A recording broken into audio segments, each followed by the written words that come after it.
minority. Please share these practical tools and some of the approaches that we are adopting here. You mentioned them in your speeches on some of the things that we've done and how we have succeeded, even in Ghana, to complete a tenure of a hung parliament, which is not common at all in the world. Wherever you have a hung parliament, they fail to complete it. Even in Ghana, when we had one, it didn't end its tenure. That was what we had in the 1979 to 81 parliament. It was also a hung parliament. Now, the leader of the opposition is accompanied by, as I told you, 5 other members. One is Honorable Helen Nakimu. Yes, that's one of the young ladies here. I'll be talking about the youthfulness of Honorable Comfordoyo soon. And then Honorable Flavia Kalule. We also have Honorable Kawalia Abubakar and Honorable Luimbazi Lalukola. The 5th person is Honorable Mpalani John Paul. Now, the staff, we have the director, Ms. Ruth Ikirapa Biona, and Mr. Al Mivule, who is a public affairs officer. We also have the principal policy analyst, Mr. Suzy Leonard, and the principal admin assistant, Ms. Timugibwa Irene. We have an administrative assistant in the person of Ms. Laluyima Phoebe, and a policy analyst, Mr. Lusiba Ale Lukwa. The last but not the least is an assistant secretary, Mr. Patrick Okelo. Honorable members, on your behalf, I want to welcome them to the Parliament of Ghana. This is the 9th Parliament of the 4th Republic of Ghana. So we've been along this since January 1993. You are most welcome. I wish you fruitful deliberations, and please take time off to also experience life outside the presence of Parliament. Honorable members,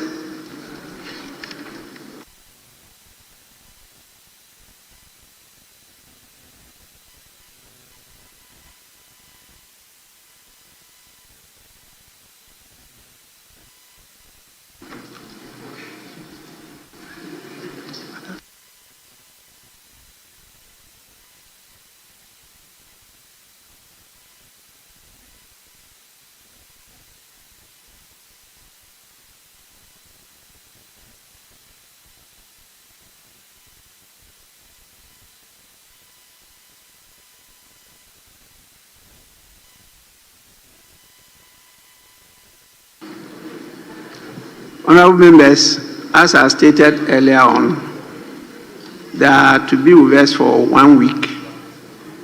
We started yesterday. So I'm reliably informed that they were here yesterday and they were in the bosom of the minority leader, Osahin, for the whole of yesterday. Well, that is the proper thing to do. They are from the opposition. And so the best ally is the leader of the opposition. I've gone through it before, so I know. And so I want to hear from him what he has to say about his first impression and what he has shared with them. I'll give you 5 minutes. 5 minutes. 5 minutes. Mr. Speaker, thank you for the opportunity to say a few words. Yes, it is true. Our friends from Uganda were my guests in Winneba yesterday. We spent a good time to share views on democracy. And we discussed you a lot. And Mr. Speaker, I told them that I've spent a whole lot of time with the Hansa of your era. And I draw a lot of inspiration from that period of turbulence in your party. And you steered affairs of the party in this very chamber, facing the mighty men and women from the right Honorable Alajete. And Mr. Speaker, they were concerned about the 40 years of one-party state where it appears they cannot have a change in government. I told them, well, Ghana started quite rough, and we endured 11 years of dictatorship, military regime, and then even the first 8 years, where we didn't have transparent ballot box, we were using thumbprint ID cards, and through the industry of the opposition, the minority, we managed to transform our system, and today we have it. And we all understand as political actors that if you do it well, you will have the benefit of government. So in Ghana today, we don't need to fight.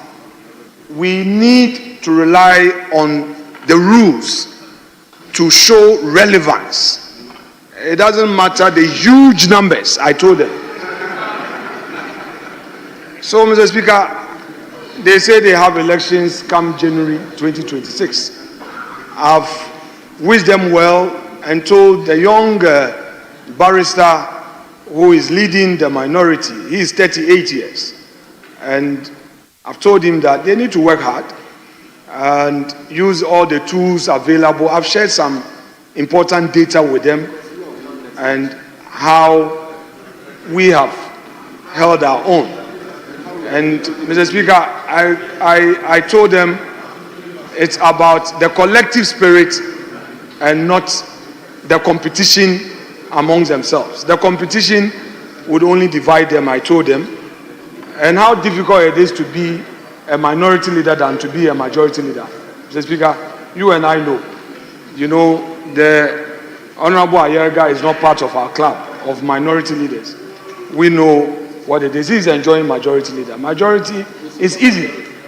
It's easy to be a majority leader, but to lead the minority, especially when you are few, is difficult.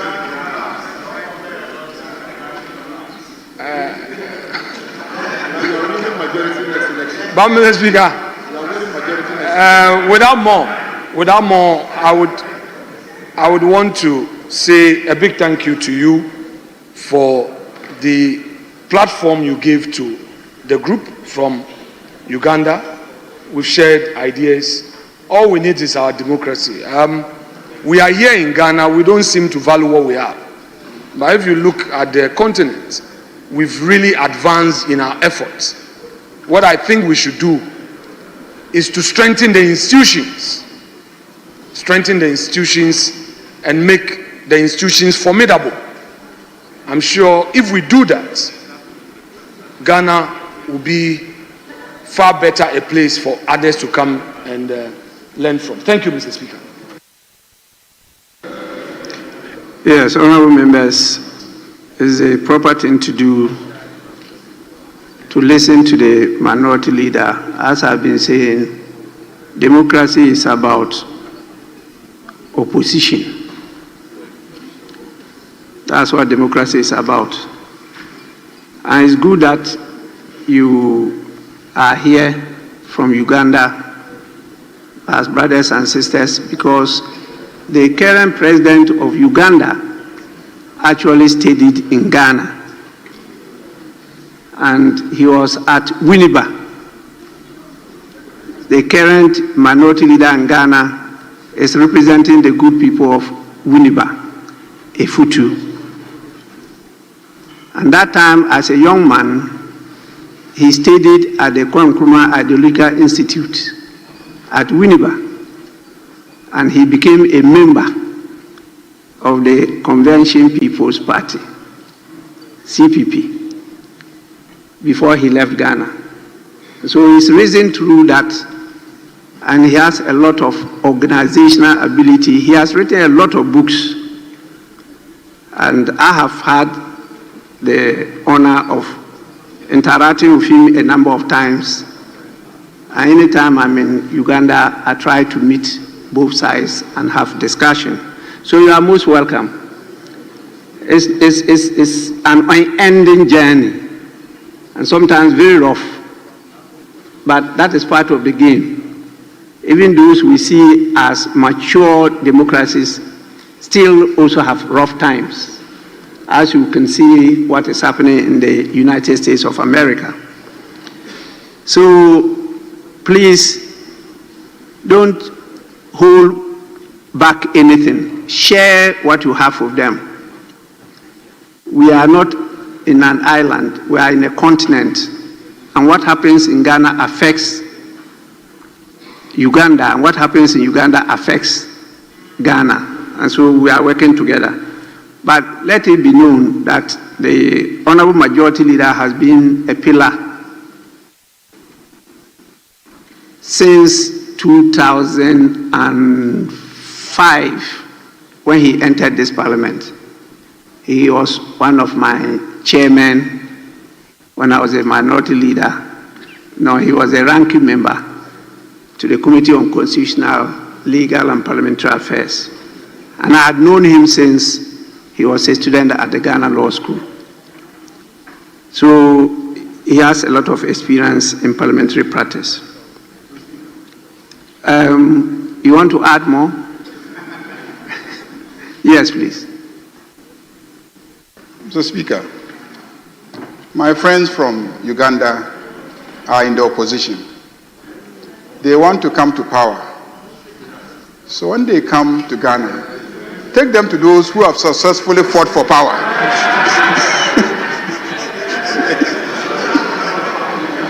You should refer them to those who have successfully fought and attained power, so that we can teach them how to do it. Not those who left power. Not those who have lost power. For a man who has lost power, what is he going to teach him? Mr. Speaker, we will teach them how to win power. You're welcome.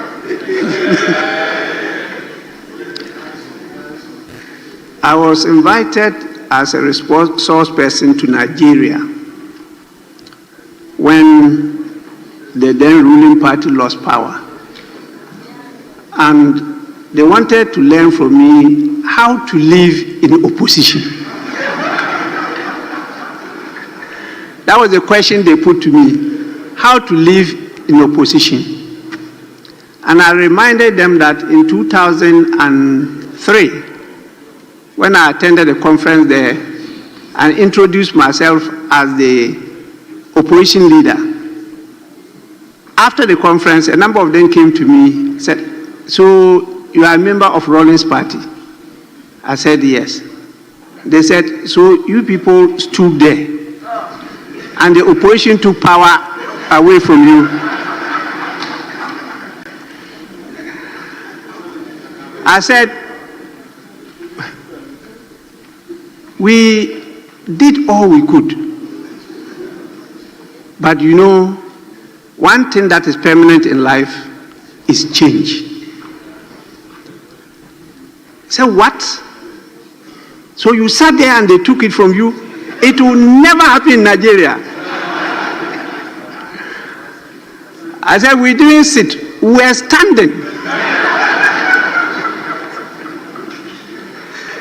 But we lost. And so when they lost the power and invited me to come and share how to live in opposition, I shared with them. In fact, I used to move with the speaker and the majority leader. We're moving as a team representing Ghana. And they asked me whether I was really opposing them. And I told them yes. They said, how can you be in bed with them and you say you are opposing them? So when we won the election in 2008, I was there. They said, so you were really opposing them? To be able to oppose somebody very well, you must know the person. And so, MPP, I know you very well. I studied you from the time you were in your mother's womb up to date. So it's good that they started from the minority, but they will definitely get in touch with you so that they can learn from you too how you manage to transit from opposition and now you are in government and a very huge majority in the House, very, very huge. And so, as one presidential candidate used to say, it is possible. Honorable members, I want to thank the House for appreciating the achievement of the delegation at the Interparliamentary Union. Really, our parliament is highly respected. It's not just the individual, but the Parliament of Ghana. We have made a lot of headlines. We've achieved a lot, and we continue to work together to achieve more. And so the delegation was made out of both sides of the House. We worked together and got the positions that they mentioned. Honorable Comfort Doyu is actually a young MP, because when I met her, she was a woman organizer. And I encouraged her to contest to come to Parliament. I was able to inspire her. She contested, and since she entered Parliament, nobody has been able to beat her at her constituency. So to me, she's really a young MP, even though she is now a fourth timer, going to 16 years. So what she did was to present herself. A number of them looking at her doubted her age. And so they shouted, "You are the young MP." And she said, "Yes, I'm the young MP," but she managed to hold on to the position. And then we had to cross-check because the rules say that the MP should be less than 40 years in age, not parliamentary experience, age. And so that disqualified a lot of our women because a lot more of them are above 40 years. But we had a few that are 40 years. And I use the usual fairness in deciding, which was accepted by the delegation, that we should give it to the young lady because the others are in other groups. They are in other delegations. That is how come I zoned on the lady from Sechere Afram Plains, Mrs. Afra Nasira Jeke. Or is it Jechi? Or is it Jechi? Yeah, Jechi. Yes, so she is the one going to represent the Young Parliamentarians Forum. And please, the young parliamentarians had opted for another person. But I drew the attention to the fact that that person is already in another parliament. And so it's fair to share. not to have one person having 2, 3 delegations, whilst others have none. So that is the fairness applied. Sometimes some people are not happy about it. But so far as I'm alive here, that is what will continue. Honorable members, with regard to the bill, as you know, the 8th Parliament is history. So are all the businesses that were pending in the 8th Parliament. They all ended with the 8th Parliament. And so we have a new Parliament, the 9th Parliament. And therefore, what was pending there came to an end and had to be reintroduced. And so it was reintroduced.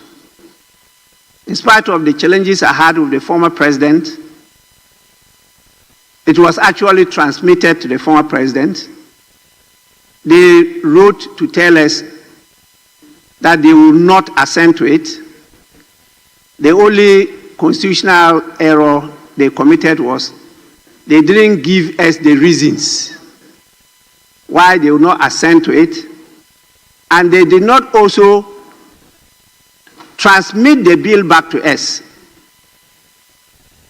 They imprisoned it there. And so we didn't get the bill back. So the 9th Parliament, on resumption, took back the bill, and as you recall, that's a private member's bill. And so members of this House took it up. They've gone through the whole process as detailed out in our standing orders. But as it went through the process, the new government indicated that they wanted to take it as a public bill. I personally disagreed. I made it known to His Excellency the President that this is an initiative of our people, the traditional leaders, the religious leaders, civil society leaders. Ghanaians wanted this bill passed through private members' bill. And so be it. We will process it as private members' bill. Now, the processes had finished, and as you know, it has to come back to the Speaker. You know, our rules have given what the Speaker is expected to do, which I will do before it can be laid in the House. That was not done. And so when it was put on the order paper, I queried it because you haven't heard from me according to the standing order. So that will be done before it's laid before the House. But because a lot of work has already been done, we think that it's going to have smooth process in the House because both sides of the House now support it, and His Excellency the President has given indication that he's ready and willing at any time that is passed by the House to assent to it. Honorable members, this language was proposed by me as the chairman of the Constitutional and Legal Committee. Initially, our laws were not passed that way. But the 1992 Constitution is clear in its rendition. We had to debate this as to how to couch the preamble of the bills. The preamble of the bills, which legally is termed the enacting formula of bills. There was a debate chaired by the then Speaker, D.F. Anang, and I had to propose this, and everybody was convinced, and it's been adopted since then. And that's why you have it. We will say passed by the Parliament of Ghana and assented to by the President. That was not the enacting formula. And I think it has worked for us. So please, hold your peace. It will come sooner than later. Civil society is getting restless again, but I want to assure them that they know my passion in this matter. And I want to get it properly passed so that implementation becomes easier. There are a few things that our attention has been drawn to, which we will work on together here, so that when we pass the bill, it's a bill that is accepted by all, and we will definitely obey the prescriptions of the bill. So please, I thank you all for your contributions, but I didn't want to be the one talking about my being elected as the chairperson of the 52 Africa Geopolitical Group in the IPU. Please, brothers and sisters from Uganda, your speaker too is my vice in the Conference of Speakers and Presidents of African Legislatures. I'm sure she would have told you that. So learn from both sides, don't learn from only one side. Well, you could shift to minority, you could also shift to majority, opposition, or government. Nothing is impossible. What God cannot do does not exist. So we proceed from here. Yes. Speaker, with respect, the Speaker, thank you for always bringing to light important matters. But Mr. Speaker, just by way of clarity, you indicated that there are some problems that have been identified with the bill that was passed by the 8th Parliament. In other words, the attention of Mr. Speaker has been drawn to some few things. Mr. Speaker, we will be happy that at the appropriate time, some of these issues are shared with us. Mr. Speaker, because for us, this is a very important matter, and I'm happy that you have brought it to a peaceful rest, considering the unyielding posture our friends opposite me took on this matter, even where we were proposing some amendment for safe landing and we had had discussions. They never supported it. And in a hot afternoon, they decided to hang us with that bill, and they were partisanly political with it. So if today, as Mr. Speaker has put it, they themselves have realized that the bill they passed was problematic, and they would want to, yes, that their attention, if today they have seen that the attention has been drawn to some excesses in the bill, however too late in the day, it is good that they themselves have come to that realization. But Mr. Speaker, we wait patiently for that day. But Mr. Speaker, our friends must know that sometimes when they place a rat poison on another man's tongue, it will not take too long for they themselves to taste that rat poison. We are patiently waiting for this LGBT bill. We are patiently waiting for the corrected version. Because that one was bad one. The previous one was a bad one. Mr. Speaker, I speak no more. Honorable Minority Leader, don't read different meaning into what I said. Just wait. You know, Mr. Speaker is very open. So whatever it is, I'll let you know. But there's no corrected version or this and that. No. It may be an improvement, but that doesn't mean a corrected version.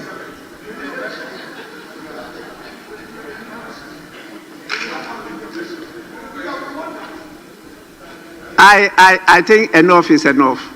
Mr. Speaker, I would have preferred their old version. Resume your seat. Mr. Speaker, their old version. Resume your seat. Yes, Honourable Member. Mr. Speaker, thank you very much for the opportunity to point out a few inaccuracies in the presentation that was made by the Honourable Minority Leader. Mr. Speaker, you have always led, and it has already been celebrated by the Majority Leader and other colleagues on the floor with maturity. And Mr. Speaker, your views and your guidance has never been construed or misconstrued to be the views of any group in this House.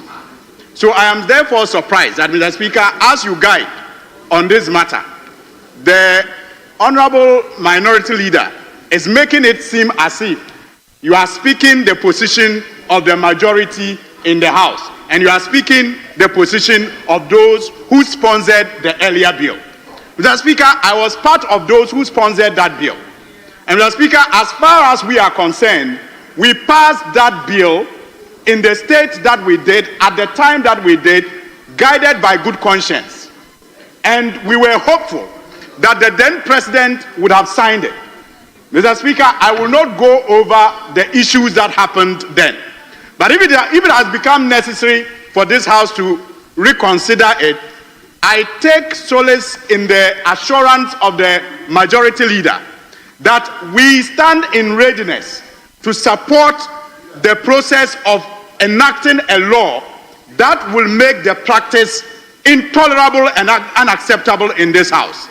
And we are not shaking from that responsibility. We are not moving from that position that we took earlier. If they have changed their position, I would have wished that they would do so with their former president. But even if they are unable to, we welcome them on board, because this is a cause for Ghana. I thank you, Mr. Speaker. Honourable members, I'm happy that our brothers from Uganda are here, because they are ahead of us already on this matter. And so they will share with you their experiences too. They have already passed an act on it. They are implementing it. They've hosted twice 2 conferences on this subject matter. And they are calling on other countries, particularly Ghana, to host the next conference. And so they will share their experiences with you and maybe convince you to host it for other African countries to emulate the good examples that we are setting. Yes, Honourable Member. Thank you very much, Right Honourable Speaker. Mr. Speaker, I just want to respectfully observe that I listened to you very carefully when you were giving the guidance. Mr. Speaker, because the matter that was dealt with in this House in your absence, which the Majority Leader invited you to clarify, was a matter of great concern to me. Mr. Speaker, and I was very eager to pick your direction and guidance on the matter. Mr. Speaker, you resolved 2 matters, as I understood it. The first one, Mr. Speaker, you resolved the matter of whether or not the bill is pending, which therefore can be assented to by the President. And Mr. Speaker, you guided, you gave the direction that the 8th Parliament dissolve with all its uncompleted acts. And therefore, the bill which was passed in this House died with the 8th Parliament, no longer exists. Mr. Speaker, quite clearly, that position is in consonance with the position taken by the Minority Leader and this side of the House. And with the greatest respect to the Majority Leader, I'm sure the Majority Leader himself will concede that the position he articulated or submitted in respect of that particular matter is at variance with the guidance the Speaker rightly gave. Then the second one, Mr. Speaker, which is what the Honorable Suini spoke to. Mr. Speaker, you said there have been certain proposals to make the bill better, and which is what the minority leader pointed out, that if you have realized that the bill that was passed by the 8th Parliament was not fit for purpose, and therefore, Mr. Speaker, and therefore, you have found it necessary. Mr. Speaker did not give specifics as to what are the specific proposals or variations to make the bill better. But the point the minority leader made is that there seems to be a certain concession that the bill that was passed by the 8th Parliament was not fit for purpose, and therefore it has been revised for this 9th Parliament to consider it. So, Speaker, it will be very interesting for us to find out what are the specific areas which have been revised. Because, for example, Mr. Speaker, one of the contentious issues which came up in respect of that particular bill was the issue of human rights. Let me conclude. Honourable Member, we are not debating the bill. Now you are going into contents. You are now not talking, referring to what I said or what he said, but you are not going into contents. But we are not discussing or debating any provision of the bill. And you still don't know what I meant by the statements. So please, I assure you that when we get there, being an open speaker, I will let you know what it is. Mr. Speaker, I'm guided. But let me just conclude, Speaker, by saying that let them bring the bill as it was and as was passed by the 8th Parliament in the same form and shape. Don't change it. Mr. Speaker, don't water it down. What the Ghanaian people want is to have a law which promotes good sexual conduct in Ghana and which prevents LGBTQ. Don't go and change the 8th Parliament bill. Don't go and water it down. Don't go and revise it for the 9th Parliament to consider. Verbatim, don't change it. That's the point. I thank you, Mr. Speaker. Please. Honourable member, what we are talking about is not a bill coming from the majority side. What we are talking about is a private member's bill co-sponsored by both sides of the House. Even in the 8th Parliament, it was co-sponsored by both sides of the House. It was not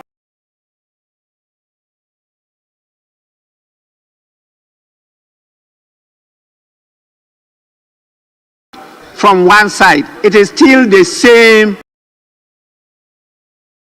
I referred to. Please, but I know that this is the highest political or partisan platform of any democratic country. And so you can keep on chipping at it with your political game. But the truth will remain the truth. Nothing can happen to it. So please wait until I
I inform you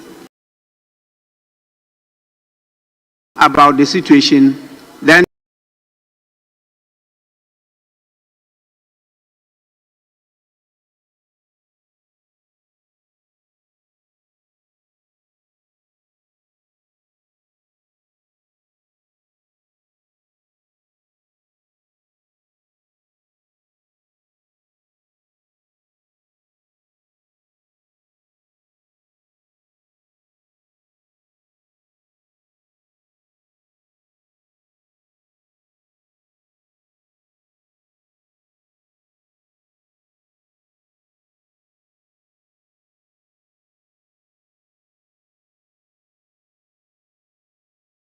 we can take it on and debate.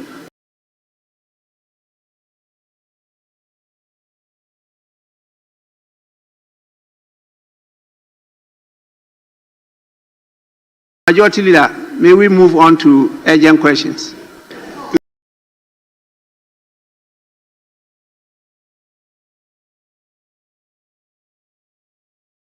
Mr. Speaker, I do agree.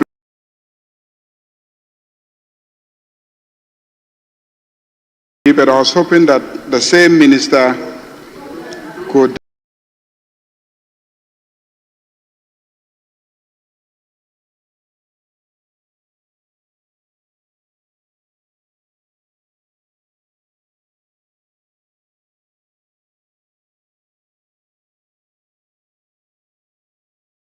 before answering the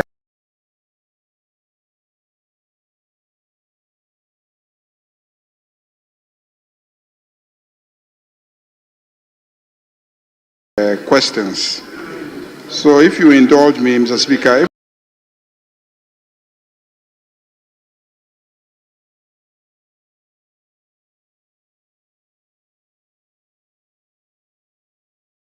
could vary the order of business to take item 10 and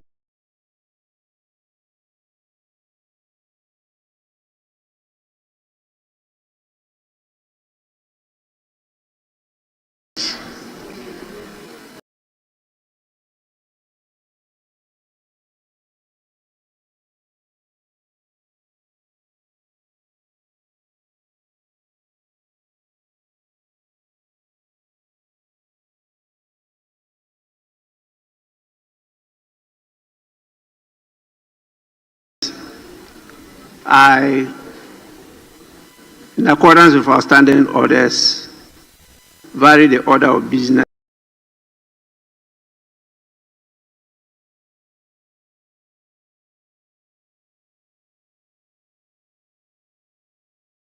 for today and move straight to item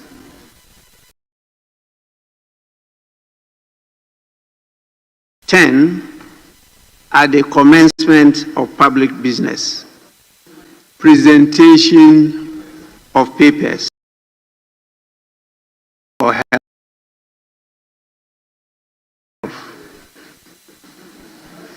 Annual statement by the Audit Committee of the Pharmacy Council for the year 2024.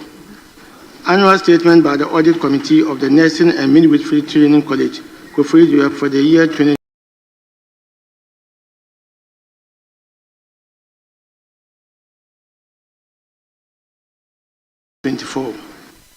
Honorable members, item 10, Roman 1 and Roman 2 are accordingly referred to the Committee on Health.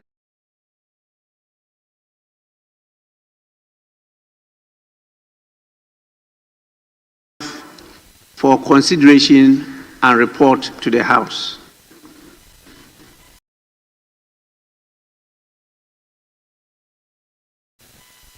Honorable members, we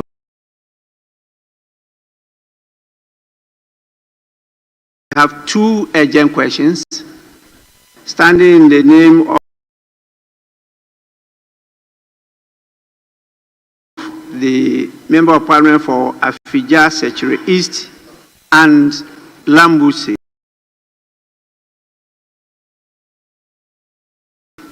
So we start with the one standing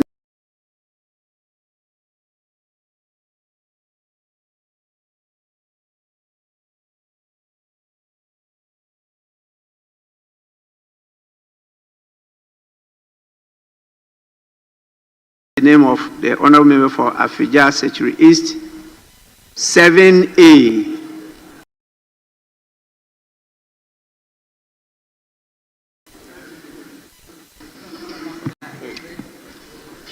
Honorable member for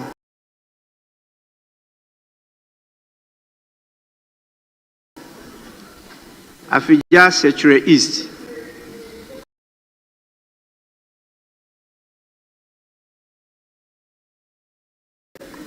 Honorable members. Mr. Speaker, I'm here.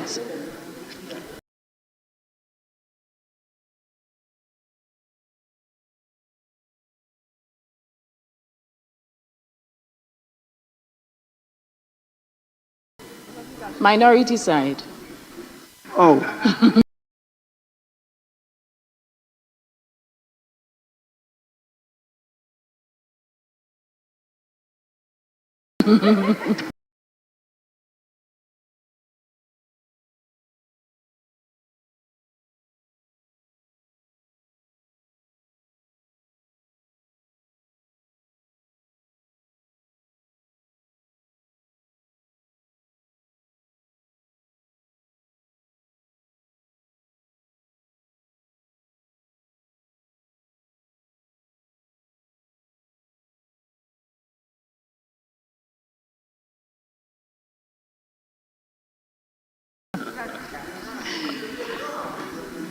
Christ. Yes, Minister.